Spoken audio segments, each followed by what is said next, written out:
ஆயத்துல் குர்சி. ரொம்பவுமே பாக்கியமான, சொல்ல போனால் பரக்கத்து நிறைந்த ஒரு வசனம் அது. பெருமானார் ஸல்லல்லாஹு அலைஹி வஸல்லம் இதனுடைய பலனை பற்றி நிறைய சொன்னார்கள். 2 செய்தியை மட்டும் சொல்கிறேன். அதற்கடுத்து அதில் உள்ளே இருக்கக்கூடிய ஒரு ரகசியம் சொல்வேன். கடைசியில் நான் மறந்துட்டால் நீங்கள் என்னை கேட்கணும், ஆயத்துல் குர்சியின் ரகசியம் என்ன என்று. இதுதான் டாஸ்க்கு, நீங்கள் எந்த அளவுக்கு கவனிக்கிங்கன்றதை. அன்பு சகோதரர்களே, பெருமானார் ஸல்லல்லாஹு அலைஹி வஸல்லம் அவர்கள் ரமலானிலே ஜக்காத்தை எல்லாம் ஒன்றா சேர்ப்பாங்க, கலெக்ட் பண்ணுவாங்க. மொத்தமாக கலெக்ட் பண்ணி அது வந்த பின்னாடி தேவைப்படுறவங்க, அதற்கு தகுதியானவர்கள் யார் என்பதை கண்டறிந்து அதை மொத்தமாக கொண்டு போய் சேர்ப்பார்கள். இதுதான் ஆண்டாண்டு காலமாக ஜக்காத்து கொடுக்கப்பட்டு வந்த முறை. ஆனால் துரதிஷ்டம், நம்ம சமுதாயம் அப்படி கொஞ்சம் கொஞ்சமாக அதுலேருந்து பின்வாங்கிடுச்சு. தனித்தனியாக எனக்கு ஜக்காத்து கடமையாக நான் தனியாக கொடுத்துக்கிறேன், உங்களுக்கு ஜக்காத்து கடமையாக நீங்கள் தனியாக கொடுத்துருக்கீங்க. அப்படி கிடையாது. ஜக்காத்துன்றது கூட்டு அமல், கூட்டாகத்தான் நிறைவேற்ற வேண்டும். அதுதான் சிறப்பு.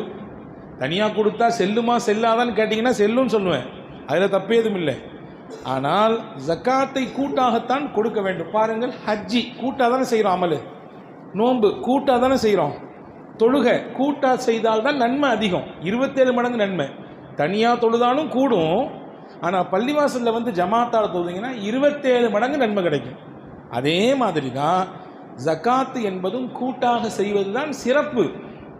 ரசூல் ஸல்லல்லாஹு அலைஹி வஸல்லம் ஜக்காத்தினுடைய பொருளை எல்லாம் கலெக்ட் பண்ணி மஸ்ஜித் நபியில் வச்சுருந்தாங்க. ராத்திரி நேரம் 4 நபர்கள் வந்து போகக்கூடிய இடம் என்பதினாலே ஒருவருக்கு பொறுப்பு போட்டு இங்கே கவனிச்சுக்கணும். நாங்கள் அந்த பொறுப்பு நியமிக்கப்பட்டவர் சையதுனா அபூ ஹுரைரா ரலியல்லாஹு அன்ஹு, ரொம்ப பிரபலமான சஹாபி. இவங்க கண் முழிச்சு பார்த்துட்டு இருக்காங்க. யாருடைய, ஏன்னா பைத்துல் மாலுடைய பொருளாச்சே, பொது சொத்து, யாரும் கை வைத்து விடக்கூடாது. எல்லாருமே நாளைக்கு அல்லாஹ்ட்ட பதில் சொல்ல வேண்டிய நிலை ஏற்பட்டு போயிடும். எனவே தான் எதிலே கவனமாக இருக்கிறோமோ இல்லையோ, பொது விஷயத்தில் ரொம்ப கவனமாக இருக்க வேண்டும். தொலைந்த பொருள் 1 ரூபாயாக இருந்தாலும் எல்லாருமே குற்றவாளி, நாம் எல்லாரும் அல்லாஹ்விடத்திலே பதில் சொல்லி ஆக வேண்டும். எனவே தான் அந்த பொறுப்பை உணர்ந்து நம்மிலே இன்னைக்கும் பலர் அதை மிகுந்த இறுக்கமாக அதை பின்பற்றுவதை பார்க்கிறோம், இல்லையா? ஸல்லல்லாஹு அலைஹி வஸல்லம் அபூ ஹுரைரா ரலியல்லாஹு நியமிச்சிருந்தாங்க. அபூ ஹுரைரா ரலியல்லாஹு அன்ஹு அவர்கள் ராத்திரி எல்லாம் கண் விழித்து அதை பாதுகாத்துட்டு இருக்காங்க. திடீர்னு ராத்திரி ஒருத்தன் வந்து மூட்டையில் அந்த சாக்கு பையில் அந்த பொருளை எல்லாத்தையும் அள்ளி போட்டுக்கிட்டு இருக்கிறான். பிடிச்சிட்டாங்க போய். யார் நீ, எங்கேருந்து வந்த? அவன் சொன்னான், நான் ரொம்ப ஏழை, கஷ்டப்படுறேன், குடும்பத்தில் சாப்பாடு இல்லை, கஞ்சி இல்லை, கொஞ்சோண்டு எடுத்துகிட்டு போனால் என் புள்ள குட்டி எல்லாத்துக்கும் நான் கொடுத்து கொஞ்சம் பசி ஆற்றுவேன். விட முடியாது, நாளை காலையில் உன்னையை பிடிச்சி முகமது நபிகிட்ட கொண்டு போய் நிப்பாட்டாமல் நான் விட மாட்டேன். வந்தவன் அந்த சொன்ன அந்த மனிதன், மன்னிச்சிடுங்க, நாளைக்கு நான் வரமாட்டேன், நான் புள்ள குட்டிக்காரன், விட்டுருங்கன்னு சொல்லி தப்பிச்சு போயிட்டான். இரக்கத்தை ஏற்படுத்திட்டு போயிட்டான். மறுநாள் ரசூலுல்லாஹி ஸல்லல்லாஹு அலைஹி வஸல்லம் காலையில் ஹஸரத் அபூ ஹுரைரா சந்தித்தார்கள். சந்திக்கும் பொழுது ரசூலுல்லாஹ்வுக்கு இந்த செய்தியே தெரியாது. ஆனால் கேட்டாங்க, நபி நைட்டு வந்தானே அந்த ஆள் என்ன சொன்னான்னு கேட்டாங்க. ஹஸரத் அபூ ஹுரைரா ஆச்சரியமாக பார்க்காங்க. யா ரசூலுல்லாஹ், வந்தது எனக்கும் அவனுக்கும் தான் தெரியும், உங்களுக்கு அல்லாஹ் சொன்னான். என்ன சொன்னான்? இந்த மாதிரி புள்ள குட்டிக்காரன் சொன்னான். சிரிச்சுக்கிட்டே சொன்னாங்க, போங்க இன்னைக்கும் வருவாங்க அப்படின்னாங்க. அவங்க போனாங்க. அதே மாதிரி ராத்திரி மறுபடியும் வந்தான். மறுபடியும் பிடிச்சாங்க. விடவே மாட்டேன், நபி சொல்லிட்டாங்க முன்னாடியே. இல்லை, மறுபடியும் நான் புள்ள குட்டிக்காரன். பசி, பல நேரங்களிலே பசியும் பட்டினியும் வறுமையும் தான் மனிதனை தவறின் பக்கம் தள்ளுகிறது, இல்லையா? காதல் ஃபக்ரு ஐயக்கூன குஃப்ரா, பெருமானார் ஸல்லல்லாஹு அலைஹி வஸல்லம் சொன்னாங்க. ஏழ்மை இருக்கிறதே ஒரு மனிதனை இறை நிராகரிப்பில் கூட தள்ளிவிடும். எனவே தான் ரொம்ப ஏழ்மை ஆபத்தானது. அந்த மாதிரியான நிலை இருக்கக்கூடியவங்களை ரொம்ப கவனிக்கணும். அவங்களுக்கான உதவி ஒத்தாசைகளை கூடுதலாக செய்ய வேண்டும். அப்போ அவன் சொன்னான், நான் புள்ள குட்டிக்காரன், என்னை இப்போ விட்டுருங்க, நான் நாளைக்கு வரவே மாட்டேன்னு சொன்னான். அதே மாதிரி இறக்கப்பட்டு விட்டாங்க. மறுபடியும் காலில் கேட்டாங்க, வந்தானா நேற்று மேப்படியா? ஆமாம் வந்தான். என்ன சொன்னான்? வரவே மாட்டான்னு சொன்னான். இன்றைக்கும் வருவான், போயிட்டு வாங்கன்னாங்க. 3வது நாளும் வந்தான். இப்பொழுது பிடித்த அபூ ஹுரைரா ரலியல்லாஹு அன்ஹு விடவே மாட்டேன் என்ன சொன்னாலும் என்று சொல்ல நேரத்திலே வந்தவர் சொன்னார், நான் உனக்கு ஒன்று சொல்லித்தரட்டுமா? நான் அதை சொன்னால் உனக்கு ரொம்ப பெரிய பலன் கிடைக்கும். என்னவெல்லாம் கிடைக்கும் பலன்? நீ அதை படித்தால், நான் சொல்லித்தரக்கூடிய விஷயத்தை நீ படித்தால் அல்லாஹ்வின் புறத்திலிருந்து உனக்கு ஒரு ப்ரொடெக்ஷன் கிடைக்கும், பாதுகாப்பு கிடைக்கும். 1. 2வது, உன் பக்கத்தில் ஷைத்தான் வரவே முடியாது. 2. இது 2ம் அந்த பவர்ஃபுல்லான வார்த்தையில் இருக்குன்னு சொல்லி கொடுத்துட்டு, நீ ராத்திரி தூங்கும் பொழுது ஆயத்துல் குர்சியை ஓதிட்டு படு. ராத்திரியானா அதை ஓதிக்கோ, இறைவன் இந்த 2 பாதுகாப்பையும் தருவான். தன்னிடத்திலிருந்து ஒரு பாதுகாப்பு, ஷைத்தானின் பக்கமே உன் பக்கம் வர முடியாத அளவிற்கு உண்டான பாதுகாப்பு சொல்லிட்டு தப்பிச்சு ஓடி போயிட்டான். மறுநாள் காலையில் அபூ ஹுரைரா ரலியல்லாஹு ரசூலுல்லாஹ் கேட்டாங்க, வந்தானா? மூணாவது நாள் வந்தான். என்ன சொன்னான்? அதே பசி பட்டினி புலம்புனான். வேற என்ன சொன்னான்? எனக்கு ஒன்று கற்றுக் கொடுத்தான், ஆயத்துல் குர்சி ஓதனா அல்லாஹ்வுடைய பாதுகாப்பு கிடைக்குமாமா, அதே மாதிரி ஷைத்தான் பக்கத்தில் நெருங்கவே மாட்டானாமா. அதற்கு ரசூலுல்லாஹ் சொன்னாங்க, அவன் சொன்னது உண்மைதான், ஆனால் சொன்ன பெயருக்கான ரொம்ப பெரிய பொய்யன். அவன் சொன்ன செய்தி உண்மை, ஆனால் அவன் சொன்னது உண்மைதான். அவன் சொன்னது உண்மை, ஆனால் சொன்னவன் பெரும் பொய்யன் என்று சொல்லிவிட்டு பெருமானார் சொன்னார்கள், வந்தவன் யார் தெரியுமா? லாக்க ஷைத்தான், அவன் தான் ஷைத்தான் என்றார்கள் பெருமானார் ஸல்லல்லாஹு அலைஹி வஸல்லம். இந்த ஹதீஸ் புகாரி ஷரீஃபிலே பதிவாக இருக்கிறது. எனவே ஒவ்வொரு நாளும் இரவிலே நாம் ஆயத்துல் குர்சியை ஓதிக்கொள்ள வேண்டும். 1. 2வது செய்தி என்ன அப்படின்னா, ஒவ்வொரு நாளும் நாம் தொழுகையை முடித்ததற்கு பிறகு, ஃபர்லான 5 நேர தொழுகையை முடித்ததற்கு பிறகு, நீங்கள் திக்ரு செய்கிறீங்களோ செய்யலையோ, நீங்கள் தஸ்பீ ஓதுறீங்களோ ஓதலையோ, ஸலவாத்தை சொல்கிறீங்களோ சொல்லலையோ, இதை நீங்கள் கண்டிப்பாக சொல்லணும். இனிமேல் இன்ஷா அல்லாஹ் செய்யலாமா? ஒவ்வொரு நாளும் ஃபர்லான தொழுகைக்கு பிறகு ஆயத்துல் குர்சி ஒரு தடவை ஓதிவிட வேண்டும். வேகமாக இமாம் துவா ஓதுனதுக்கு பிறகோ அல்லது ஓதியதற்கு முன்போ எப்படியோ நீங்கள் ஆயத்துல் குர்சி ஓதணும். ஓதுனா என்ன கிடைக்கும்? நசாயி ஷரீஃபிலே ஒரு ஹதீஸ் வந்திருக்கிறது. பெருமானார் ஸல்லல்லாஹு அலைஹி வஸல்லம் சொன்னார்கள், அபூ உமாமா ரலியல்லாஹு அன்ஹு அறிவிக்கிறாங்க, மன் கரஅ ஆயத்துல் குர்சி துபர குல்லி ஸலா மக்தூபா லம் யம்னஉஹு மின் துஹூலில் ஜன்னதி இல்லா அய்யமுத்.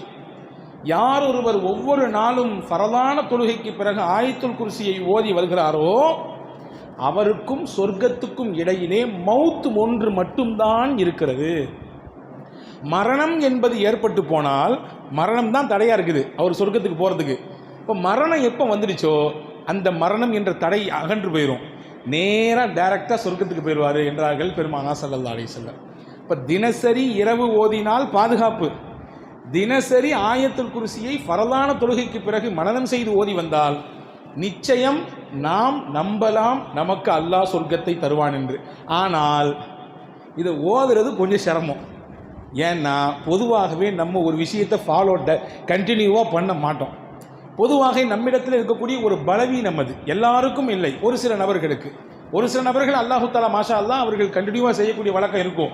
ஆனால் சிலர் அதை இழுத்து பிடித்து கொண்டு வருவது ரொம்ப பெரிய சிரமமானது.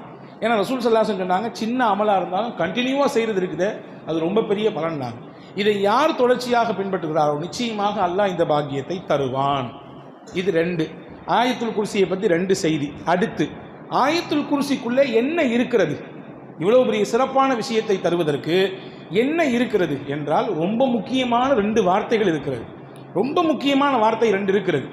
இன்னைக்கு நம்ம எல்லாருமே ஆசைப்படுறோம், துவா செஞ்சால் என் துவா கபூல் ஆயிடணும். யா அல்லாஹ் நான் படிச்சுட்டேன், யா ரப்பே நல்ல படிக்க வேண்டிய விஷயங்களை படிச்சுட்டேன், எனக்கான வேலை வாய்ப்பை நான் தேடிட்டு இருக்கேன், நான் இந்த நிலையில் போய் உட்காரணும்னு ஆசைப்பட்றேன், எனவே அந்த வேலை வாய்ப்பை கொடுன்னு நம்ம துவா செய்கிறோம். யாரெல்லாம் பிள்ளைய பெற்றேன் வளர்த்தேன், அதை நல்லபடியாக ஒழுக்கமாக கற்பித்து வச்சுருக்கேன், நல்ல வரன் வந்து சேரணும், மாப்பிள்ளையும் நல்லா இருக்கணும், வந்து சேரக்கூடிய பொண்ணும் நல்லா இருக்கணும், யாரெல்லாம் அப்படியான வரனத்தை கொண்டு வந்து சேரு. யாரெல்லாம் என் உழைப்பை போட்டிருக்கிறேன், என்னுடைய வருமானத்தை ஈட்டுவதற்காக வேண்டி முதலையும் போட்டிருக்கிறேன், நீ லாபத்தை தருவது நீனாக இருக்கிறாய், யா அல்லாஹ் என்னுடைய வியாபாரத்தில் லாபத்தை கொடு. யா அல்லாஹ் குடும்பத்தை வைத்திருக்கிறேன், அந்த குடும்பம் கட்டுக்கோப்பாக இருக்க வேண்டும் என்று விருப்பப்படுறேன், கஷ்டமும் நெருக்கடியும் துன்பமும் குடும்பத்தில் வரக்கூடாதுன்னு ஆசைப்படுறேன், யா அல்லாஹ் வராமல் பாதுகாத்து விடு. இறைவான் நான் கை நீட்டி சில இடத்திலே கடனை வாங்கிவிட்டேன், அந்த கடனை அடைக்க வேண்டும், கடனை அடைக்காமல் நான் மரணித்து விட்டால் என்னை நீ பிடித்துக் கொள்வாயே, உன்னிடத்தில் எந்த மூஞ்சை கொண்டு வைத்துக்கொண்டு நிற்பது உன்னிடத்தில் என்ற பயத்தோடு கடனை அடைக்க எனக்கு வழியை கொடு ரப்பே என்று துவா செய்கிறோம். இப்படி 1 அல்ல 2 அல்ல 1000 கோரிக்கைகளோடு ஒவ்வொரு நாளும் துவா செய்து கொண்டிருக்கிறோம். நோயோடும் நொம்பலத்தோடும் வாழுகிறேன் இறைவா, எனக்கு இந்த நோயை நிறைவேற்றி கொடு, இதை நீக்கி கொடு என்று கேட்கிறோம். இந்த பிரார்த்தனைகள் எல்லாம் அங்கீகரிக்கப்பட வேண்டும் என்ற ஆசையும் நமக்கு இருக்கிறது. யாருக்காவது ஆசை இல்லாமல் இருக்கா? நம்ம கேட்குற துவாவெல்லாம் கண்டிப்பாக அல்லாஹ் ஏற்றுக்கணும், ஆசை இருக்கா இல்லையா? அதன் ரகசியம்தான் இதுக்குள்ளே 2 வார்த்தை இருக்கிறது. என்ன வார்த்தை அது? அல்லாஹு லா இலாஹ இல்லா ஹுவல் ஹய்யுல் கய்யூம், அல் ஹய்யு அல் கய்யூம், இந்த 2 தான் அந்த வார்த்தை. இந்த 2 வார்த்தை இந்த ஆயத்துல் குர்சியில் அல்லாஹ் வச்சதுனால தான் ஆயத்துல் குர்சியே பலமிக்கதாக மாறிப்போனது. சாதாரண வார்த்தைகள் அல்ல இந்த 2ம். இந்த 2 வார்த்தையும் சாதாரண வார்த்தை இல்லை. சையதத்துனா ஃபாத்திமா ரலியல்லாஹு தஆலா அன்ஹா ரசூலுல்லாஹ்வுடைய மகளா, அன்பு மகளார். ரசூலுல்லாஹி ஸல்லல்லாஹு அலைஹி வஸல்லம் ஒரு நாள் வர்றாங்க. நசாயி ஷரீஃபில் இந்த ஹதீஸ் வந்திருக்கிறது. பெருமானார் இடத்திலிருந்து அந்த ஹதீஸை அறிவிக்கிறது செய்தனா அனஸ் இப்னு மாலிக் ரலியல்லாஹு அன்ஹு. ஹஜ்ரத் ஃபாத்திமா அம்மாட்ட வந்து கேட்டாங்க, ஃபாத்திமா, நான் உனக்கு ஒரு விஷயம் சொல்லி தருவேன். நீ காலையிலையும் மாலையிலையும் இந்த துவாவை கட்டாயமாக ஓதணும். காலையானாலும் ஓத வேண்டும், மாலையிலும் ஓத வேண்டும். இதனால் என்ன கிடைக்கும் தெரியுமா? மிகப்பெரிய பலன் உனக்கு கிடைக்கும். நீ இதை ஓதாமல் விட்டுவிடக்கூடாது என்று சொல்லி இவ்வளவு தூரம் வலியுறுத்தி ஹஜ்ரத் ஃபாத்திமாவுக்கு ரசூல் ஸல்லல்லாஹு அலைஹி வஸல்லம் துவா செஞ்சு கொடுத்தாங்க. என்ன துவா அது? அல்லாஹும்ம யா ஹய்யு யா கய்யூம் பிரஹ்மதிக அஸ்தகீஸ். ஹய்யும் கய்யூம், நித்திய ஜீவனே, நிலைத்திருக்கக்கூடியவனே, மரணமே என்ற ஒன்று உனக்கு கிடையவே கிடையாது. எல்லாத்துக்கும் மரணம் உண்டு, அல்லாஹ்விற்கு மரணம் உண்டா? கிடையாது. கய்யூம், எப்பொழுதுமே இருப்பான், எல்லா காலத்திலும் இருப்பான். எனவே நித்திய ஜீவனாக நிலைத்திருக்கக்கூடிய இறைவா, பிரஹ்மதிக அஸ்தகீஸ், உன் அருளை கொண்டு உன்னிடத்தில் உதவி தேடுகிறேன். ஒபி அதாபிக நஸ்தஜீர், உன் வேதனையிலிருந்து நான் பாதுகாப்பு தேடுகிறேன். அஸ்லிஹ் லி ஷஅனி குல்லஹ், என் காரியம் அனைத்தையும் நீ லேசாக்கிவிடு, என் காரியம் அனைத்தையும் நீ சரி செய்து விடு. வலா தகில்னி இலா நஃப்ஸி தர்ஃபத ஐன், கண் இமைக்கும் நேரம் கூட என் விஷயத்தை என் மீதே நீ சுமத்தி விடாது. கண் இமைக்கும் நேரம், மைக்ரோ செகண்ட், இந்த கண் இமைக்கிறதுக்கு எவ்வளோ நேரம் ஆகுது? அந்த நிமிட பொழுது, அந்த சனப்பொழுது கூட என் காரியத்தை என் மீது நீ சுமைத்து விடாது. அவனை என்ன தெரியுமா அர்த்தம்? நான் விளக்க சொல்கிறேன். அந்த கண் இமைக்கும் நேரம் இந்த உடலில் இயங்கி கொண்டிருக்கக்கூடிய மூச்சு, அதை நீ தான் கண்ட்ரோல் பண்ணணும்னு அல்லாஹ் சொல்லிட்டான்னு வச்சுக்கலாம். என்ன ஆகும் கதை? ரத்தம் மேலும் கீழும் போய்கொண்டே இருக்கிறது, ரத்தம் ஓடிக்கொண்டே இருப்பதனாலே இயங்கிக் கொண்டே இருக்கிறோம். அந்த இரத்த ஓட்டத்துக்கு நீ தான் பொறுப்பு, பார்த்துக்கோ என்று நம்மிடத்திலே அந்த பொறுப்பை சாட்டிவிட்டால் என்ன ஆகும் கதை? ஒன்றுமே நடக்காது. இப்போ எல்லா இயக்கமும் யாருடைய கண்ட்ரோலில் இருக்குது? அல்லாஹ்வுடைய கண்ட்ரோல் இருக்குது. கண் இமைக்கும் நேரம் கூட என் விஷயத்தை நீ என் மீதே சாட்டிடாத, நீ தான் எனக்கு பொறுப்பு என்ற பொருள்பட இருக்கிற இந்த துவாவை தினசரி காலையிலும் மாலையிலும் ஓத வேண்டும் என்று ஹஜ்ரத் ஃபாத்திமா ரலியல்லாஹு ரசூலுல்லாஹ் சொல்லி கொடுத்தாங்க. இந்த துவா ஏன் இவ்வளவு பெரிய மகத்துவமான துவாவாக மாறியது என்றால், இதிலே பெருமானார் சேர்த்த வார்த்தை அல்லாஹும்ம யா ஹய்யு யா கய்யூம். ஹய்யுனே, கையுமே, அல்லாஹ்வே என்று சொல்லி அழைத்து துவங்கக்கூடிய துவா என்பதனாலே இது மகத்துவமான துவா. இதை ஓதுவதனாலே எல்லா விஷயங்களும் சரியாகிறது. உலகம் மற்றும் ஆகிரத் சார்ந்த அனைத்தையும் உள்ளடக்கிய ரொம்ப அற்புதமான துவா. ரசூலுல்லாஹ் அஸ்லிஹ் லி ஷஅனி குல்லா, என் காரியங்கள் அனைத்தையும் லேசாக்கிவிடு என்று கேட்கிறார்கள். அப்படின்னா என்ன அர்த்தம்? நம்முடைய வீடு, நம்முடைய குடும்பம், நம்முடைய அண்டை வீடு, நம்முடைய நண்பர்கள், நாம் செய்யக்கூடிய வேலைகள், நாம் செய்யக்கூடிய அமால்கள், நல்ல அமல்கள், அதே போன்று நம்முடைய கல்வி, நம்முடைய உயர்வு, நம்முடைய உள்ளம், நம்முடைய மனைவி, நம்முடைய பிள்ளைகள், நம்முடைய வியாபாரம் எல்லாம் இதில் அடக்கம். எல்லாத்தையும் எனக்கு சரி செஞ்சு கொடு. நீ சரி செஞ்சாதான் அது எல்லாம் சரி செஞ்ச மாதிரி இருக்கும். வேற யாரு கை வச்சாலும் அப்படி சரி செய்ய முடியாது. எனவே அப்படி சரி செஞ்சு கொடு என்று பெருமானார் ஸல்லல்லாஹு அலைஹி வஸல்லம் சையதத்துனா ஃபாத்திமா ரலியல்லாஹு தஆலா அவர்களுக்கு கற்றுக் கொடுத்தார்கள். எனவே அப்படிப்பட்ட ஒரு அற்புதமான வார்த்தையை தாங்கி நிற்கிறது இந்த துவா. எனவே தான் பெருமானார் ஸல்லல்லாஹு அலைஹி வஸல்லம் சொன்னாங்க, இஸ்முல் ஆலம் என்று ஒன்று இருக்கிறது. இஸ்முல் ஆலம் என்றால் என்ன? அல்லாஹ்வுடைய மகத்துவமான பெயர். அந்த பெயரை சொல்லி ஒருவர் துவா செய்தால் அல்லாஹ் நிச்சயமா அந்த துவாவை கபூல் செய்வான். எது அந்த இஸ்முல் ஆலம்? அல்லாஹ்வுக்கு மொத்தம் எத்தனை பேருங்க இருக்குது? அல்லாஹ்வுக்கு 99 திருநாமங்கள் இருக்கிறது இல்லையா? வலில்லாஹில் அஸ்மாஉல் ஹுஸ்னா ஃபதுஊஹு பிஹா, அல்லாஹ்விற்கு அழகிய திருநாமங்கள் இருக்கிறது, அதை சொல்லி அவனை அடையுங்கள். யா ரஹ்மான் என்று சொல்லுங்கள், யா ரஹீம் என்று சொல்லுங்கள், யா மன்னான் என்று சொல்லுங்கள், யா ஹன்னான் என்று சொல்லுங்கள், யா தையான் என்று சொல்லுங்கள், யா மாலிக் என்று சொல்லுங்கள். இதெல்லாம் அல்லாஹ்வுடைய பேர். இதை சொன்னால் அவனுக்கு சந்தோஷம் வரும். அப்படி சொல்லி நீங்கள் துவா செய்யுங்கள். இந்த 99 பேரிலே அல்லாஹ்வின் மகத்துவமான பேர் என்பது எது? எந்த பெயரை சொன்னால் அல்லாஹ் துவாவை கபூல் செய்வான், எது அது என்ற ஒரு கேள்வி இருக்கிறது. ரசூலுல்லாஹ் அதற்கு பதில் சொல்றாங்க, அல் ஹய்யுல் கய்யூம் தான் அந்த துவா. அல்லாஹ்வுடைய திருப்பெயர்களில் எந்த பெயரை சொல்லி துவா செய்தால் அல்லாஹ் கபூல் செய்வானோ அந்த பெயர் அல் ஹய்யு அல் கய்யூம். பல அறிவிப்புகள் வந்திருக்கிறது, பல பெயர்களை அறிவிப்பு செய்கிறாங்க. ஆனால் ஒரு ஹதீஸில் இப்படி வந்திருக்கு. அனஸ் ரலியல்லாஹு சொல்கிறாங்க, சுனனு இப்னு மாஜாவில் இருக்கிறது, சுனனு நசாயில் இருக்கிறது, சுனனு அதே போன்று சுனனு அபூதாவுதில் இருக்கிறது இந்த ஹதீஸ். நாங்கள் எல்லாம் ரசூலுல்லாஹ் கூட பள்ளிவாசலில் உட்கார்ந்துருந்தோம். ஒருத்தர் வந்தார், தொழுதாரு. தொழுது முடிச்சுட்டு அல்லாஹ்ட்ட ஒரு துவா செஞ்சார். என்ன துவா செஞ்சாரு? அல்லாஹும்ம இன்னி அஸ்அலுக பி அன்ன லக்கல் ஹம்த் லா இலாஹ இல்லா அன்தல் மன்னான் பதீஉஸ் ஸமாவாதி வல் அர்த் யா தல் ஜலாலி வல் இக்ராம் யா ஹய்யு யா கய்யூம். இந்த வார்த்தையில் அப்படி சொன்னார், யா அல்லாஹ், உன்னிடத்துல கேட்குறேன், நீ யாரு? ரொம்ப பெரிய உபகாரி. நீ தான் இந்த உலகத்தை எந்த முன்னுதாரணமும் இல்லாமல் படைச்ச, எந்த முன்னுதாரணமும் கிடையாது. நீ சங்கைக்கும் மகத்துவத்திற்கும் உரியவன், நீனே நிலையானவன், நீனே நித்திய ஜீவனானவன் என்ற வார்த்தையை சொல்லி துவா செஞ்சார். ரசூலுல்லாஹ் எங்களை எல்லாம் கூப்பிட்டு சொன்னாங்க, அவர் எந்த வார்த்தையை சொல்லி துவா செய்கிறார் தெரியுமா? இஸ்முல் ஆலம் சொல்லியிருக்கிறாரு, அல்லாஹ்வுடைய மகத்துவமான பெயரை சொல்லியிருக்கிறாரு. எந்த வார்த்தையை சொல்லி அல்லாஹ்விடத்திலே துவா செய்தால் அல்லாஹ் மறுக்கவே மாட்டானோ அந்த வார்த்தையை சொல்லியிருக்கிறாரு. அதுதான் அல் ஹய்யு அல் கய்யூம் என்று பெருமானார் ஸல்லல்லாஹு அலைஹி வஸல்லம் சொன்னார்கள் என்று சையதுனா அனஸ் இப்னு மாலிக் ரலியல்லாஹு அன்ஹு சொல்றாங்க. எனவே இந்த அல் ஹய்யுல் கய்யூம் என்பது ஆயத்துல் குர்சியிலே இடம்பெற்றிருப்பதினாலே அந்த ஆயத்துல் குர்சி மகத்துவம் மிக்கதாக மாறுகிறது. ஹதீஸிலே வந்திருக்கிறது. சையதுனா அபூ உமாமா ரலியல்லாஹு சொன்னாங்க, அல்லாஹ்வுடைய திருப்பெயர் குறிப்பாக அந்த இஸ்முல் ஆலம் திருக்குர்ஆனிலே 3 வசனங்களிலே இடம்பெறுகிறது. எந்த வசனம்? சூரா பக்ராவிலே ஒரு ஆயத், சூரா ஆலு இம்ரானிலே ஒரு ஆயத், சூரா தாஹாவிலே ஒரு ஆயத். சூரா பக்ராவிலே என்ன ஆயத்? அதுதான் ஆயத்துல் குர்சி.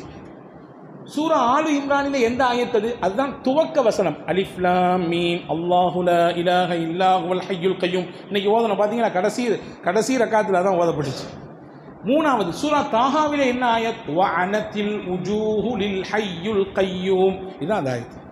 இந்த 3 ஆயத்துமே நீங்கள் கணக்கு பண்ணி பாருங்க, 3லையுமே ஹய்யுல் கய்யூம் வருது. அல்லாஹு லா இலாஹ இல்லா ஹுவல் ஹய்யுல் கய்யூம் ஆயத்துல் குர்சியுடைய முதல் வார்த்தை. அதே மாதிரி சூரா ஆலு இம்ரானுடைய முதல் வசனம் அல்லாஹு லா இலாஹ இல்லா ஹுவல் ஹய்யுல் கய்யூம் 2. தாஹா சூரா வரக்கூடிய வ அனத்தில் உஜூஹு லில் ஹய்யுல் கய்யூம், அங்கேயும் ஹய்யுல் கய்யூம் வருது. இப்போ ரசூலுல்லாஹ் இஸ்முல் ஆலம் குர்ஆனில் 3 ஆயத்தில் வருது. அந்த 3 ஆயத்து எந்தெந்த சூரா இருக்குன்னு சொல்லி தர்றாங்க. ஒன்று சூரா பக்ரா, இன்னொன்று சூரா ஆலு இம்ரான், 3வது சூரா தாஹா. இந்த 3லையுமே வரக்கூடிய ஒரே வார்த்தை அல் ஹய்யு அல் கய்யூம். அப்போ இப்போ புரியுதா ஏன் ஆயத்துல் குர்சி இவ்வளவு வெயிட்டான ஆயத்தாக இருக்குன்னு? புரியுதா? அல்லாஹுடைய மகத்துவமான பேர் இருக்கிறது. எனவே அன்பர்களே, ஆயத்துல் குர்சியை 10ஓடு 11ஆக பார்க்கக்கூடாது. நான் உங்களுக்கு சொல்லுகிறேன், ரகசியம் ஒன்று இருக்கிறது. ஆயத்துல் குர்சியில் எவ்வளவு பெரிய கண்பாடு ஒருவருக்கு இருந்தாலும் அதை தொடர்ச்சியாக அவர் ஒரு குறிப்பிட்ட தடவை ஓதினால் அதையெல்லாம் அடித்து நொறுக்கிவிடும். இன்னும் சொல்கிறார்கள் அறிஞர்கள், ஒருவருக்கு சூனியத்தின் பாதிப்பு இருக்கிறது, பெரிய கஷ்டத்தில் இருக்கிறார், நெருக்கடியில் இருக்கிறார், அவருக்கு தொடர்ச்சியாக சில குறிப்பிட்ட தடவைகள் அவர் ஆயத்துல் குர்சியை ஓதினார் அதையெல்லாம் முறித்து போடுகிற அளவிற்குண்டான ஆற்றலை ஆயத்துல் குர்சியில் வைத்திருக்கிறார். குறிப்பாக நாம் எல்லாரும் பயணிக்கிறோம். இதுதான் ஆயத்துல் குர்சியினுடைய ரகசியத்தை கடைசியில் சொல்கிறேன்னு சொன்னேன்ல. எல்லாருமே நம்ம ட்ராவல் பண்ணுறோம், பைக் ட்ராவல் பண்ணுறோம், காரில் ட்ராவல் பண்ணுறோம், விமானத்தில் ட்ராவல் பண்ணுறோம், ரயிலில் ட்ராவல் பண்ணுறோம், கடலில் ட்ராவல் பண்ணுறோம். இப்போ ட்ராவல்ங்கிறது பல ரூபத்தில் இருக்குது. இன்றைக்கி அதிகப்படியான விபத்துகள் எங்கே நடக்கிறது அப்படின்னா வாகன விபத்து, ரோடுகள் நடக்குது. ஒன்று சொல்கிறேன் கேட்டுங்க, இனிமேல் இதை மனநமிட்டுக் கொள்ளுங்கள்.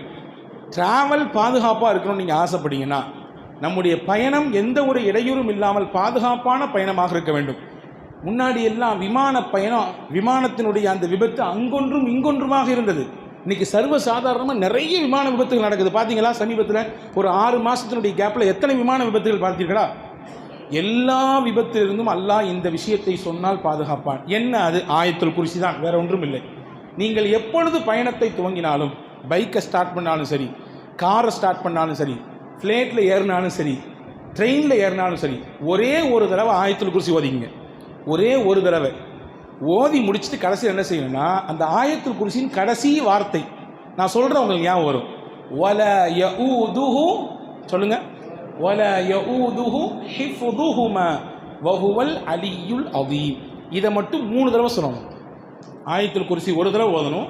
ஓதி கடைசியில் முடிக்கும் பொழுது வல யஊதுஹு ஹிஃபுதுஹுமா வஹுவல் அலியுல் அதீம் 3 தடவை சொல்ல வேண்டும். முடிஞ்சிருச்சா? 2வது, எல்லாருக்கும் தெரிஞ்ச சூரா லி ஈலாஃபி குரைஷின், தெரியுமா எல்லாத்துக்கும்? லி ஈலாஃபி குரைஷின் ஒரே ஒரு தடவை ஓதணும். ஓதிட்டு அந்த சூராவினுடைய கடைசி வார்த்தை வ ஆமனஹும் மின் ஹவுஃப், வ ஆமனஹும் மின் ஹவுஃப், வ ஆமனஹும் மின் ஹவுஃப், இதை 3 தடவை சொல்லணும். முடிஞ்சிருச்சு. இதை சொல்லி யார் தன் பயணத்தை துவங்குகிறாரோ பாதுகாப்பான பயணமாக அல்லாஹ் அவருக்கு கொடுப்பான். விபத்துகள் நடக்காது. விபத்துகள் நடந்தாலும் இவருக்கு எந்த பிரச்சனையும் வராது. இவருக்கு எந்த பாதிப்பும் வராது. இன்னைக்கு சின்ன சின்ன விபத்துகள் எவ்வளோ பெரிய பாதிப்பு கொடுத்துருது, கண்ணுக்கு முன்னாடி பார்க்க முடியாத அளவிற்கு பிரச்சனையை கொடுத்துருது. எனவே இந்த பாதிப்பிலெல்லாம் இருந்து தப்பிக்க வேண்டும் என்றால் ஆயத்துல் குர்சியை இந்த முறைப்படி ஓதுங்கள் என்று அறிஞர் பெருமக்கள் சொல்லித் தருகிறார்கள். வல்ல அல்லாஹ் இதனுடைய முழுமையான பலனை அனுபவிக்கக்கூடிய நல்ல பாக்கியத்தை உங்களுக்கும் எனக்கும் எல்லா மக்களுக்கும் வல்ல அல்லாஹ் வழங்கி அருள் புரிவானாக. ஆமீன்.